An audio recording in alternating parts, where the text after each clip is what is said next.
അത് പിന്നെ അങ്ങനെ ആണല്ലോ, അവള് വാങ്ങിച്ചാൽ ഞാനും വാങ്ങും, ഞാൻ വാങ്ങിയാൽ അവളും വാങ്ങും. അങ്ങനെ കണ്ണനെ അപ്പുക്കുട്ടനെ പറ്റിച്ച് ഞങ്ങൾ നേരെ ബ്രോഡ്വേയിൽ എത്തി കേട്ടോ. ഒരുപാട് നടക്കാനുണ്ടായതുകൊണ്ടാണ് പിള്ളേരെ ഞങ്ങൾ നൈസായിട്ട് ഒഴിവാക്കിയത്. ആദ്യം വഴി കണ്ട കടയാണ് പാത്രക്കട. ഞാനും അൻവറും കൂടെ തച്ചും കൂടി അങ്ങോട്ട് കയറി കേട്ടോ. ആ പാത്രം ഈ പാത്രം ഒക്കെ എടുത്തിട്ട് അവസാനം വാങ്ങാന്ന് പറഞ്ഞ് കുറച്ച് ചായക്കപ്പുകളും ഒക്കെ എടുത്ത് മാറ്റി വെച്ച് കേട്ടോ. പക്ഷെ തിരിച്ചു വരാൻ നിർത്തി കടയിൽ കയറാൻ മറന്നുപോയി. കാരണം അമ്മാതിരി സാധനങ്ങൾ ഞങ്ങൾ വാങ്ങി കൂട്ടിയിട്ടുണ്ടായിരുന്നേ. അവിടുന്ന് നേരെ ഇറങ്ങിയത് ചവിട്ടുമെത്ത വാങ്ങിക്കാന്ന് പറഞ്ഞൊരു കടയിലായിരുന്നു കേട്ടോ. അവിടെ ആണെങ്കിൽ പൊന്നും വില. അതുകൊണ്ട് അവിടുന്ന് വാങ്ങാതെ നമ്മൾ ക്രിസ്മസ് ട്രീ വാങ്ങിച്ച് തിരിച്ചു പോകാന്ന് പറഞ്ഞ് ക്രിസ്മസ് ട്രീ കിട്ടുന്ന കടയിലോട്ട് ചെന്ന് കയറി. കാല് തൊട്ട് എഴുന്നേക്കുന്ന പ്രഭാതം മുതൽ കിടക്കുന്നത് വരെയുള്ള എല്ലാ കാര്യങ്ങളും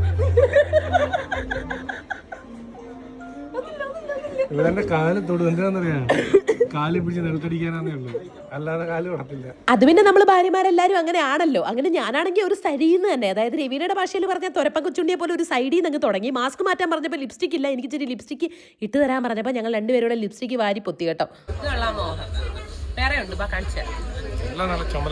പിന്നെ ക്രിസ്മസിന് നീല കളറിലുള്ള സാധനങ്ങൾ കിട്ടും എന്റെ മനുഷ്യ, മിണ്ടാതെ അവിടെ ഇരിയെന്ന് പറഞ്ഞപ്പോൾ ഞാൻ റിവിനോട് ചോദിച്ചു, എടാ നീ ഏതൊക്കെയാ മേടിക്കുന്നതെന്ന്. അപ്പോൾ അവൾ എന്നോട് പറഞ്ഞു, അതായത് ഞാൻ എന്തെടുത്താലും അവളും അതും വാങ്ങിക്കും കേട്ടോ. അങ്ങനെ ഞാൻ എടുക്കുന്ന സാധനങ്ങളെല്ലാം അവൾ 2 വെച്ചെടുക്കും, അവൾ 2 വെച്ചെടുക്കുന്ന സാധനമെല്ലാം ഞാൻ 4 വെച്ചെടുക്കും. അതൊരു ഞങ്ങൾക്ക് മത്സരമായിരുന്നു. അങ്ങനെ അതിൻ്റെ ഇടയിൽ ഏട്ടൻ എനിക്കൊരു ഗുണ്ട് വന്നു കേട്ടോ. പൊട്ടിച്ചാവട്ടെ എന്ന് വിചാരിച്ചിട്ടാണ്. ഇനി എങ്ങാനും ഗുണ്ട് പൊട്ടിയാലോ എന്ന് വിചാരിച്ച് ഞാൻ അത് അതുപോലെ അവിടെ അങ്ങ് വെച്ച് കേട്ടോ. പിന്നെ അവിടെ മൊത്തത്തിലൊന്ന് വരവിട്ട് ക്രിസ്മസ് പാപ്പ എടുക്കാൻ വേണ്ടി ചെന്നപ്പോൾ കോമൺ ആയിട്ടുള്ള ക്രിസ്മസ് പാപ്പ വേണ്ട, വെറൈറ്റി ആയിട്ടുള്ള ഒരെണ്ണം മതി എന്ന് പറഞ്ഞിട്ട് വെറൈറ്റി ആയിട്ട് ഒരെണ്ണം തപ്പി പിടിച്ചെടുത്ത് കേട്ടോ.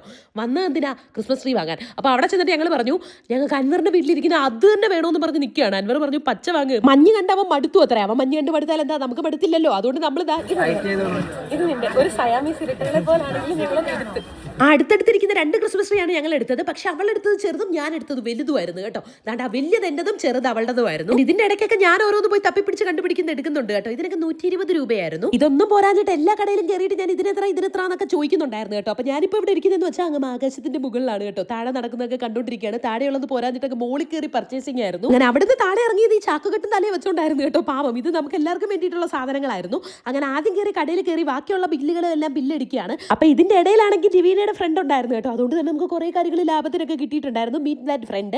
അത് കഴിഞ്ഞ് ഈ ചേട്ടനാട്ടോ ബില്ലെല്ലാം അടിച്ചു തന്നു. അങ്ങനെ ഇതെല്ലാം കൂടെ തലയിൽ പാക്ക് ചെയ്തിട്ട് നമ്മൾ ബ്രോഡ്വേയിലെ റോഡരികളിൽ ഇരിക്കുകയായിരുന്നു. എന്ത് സന്തോഷമല്ലേ ദാസ.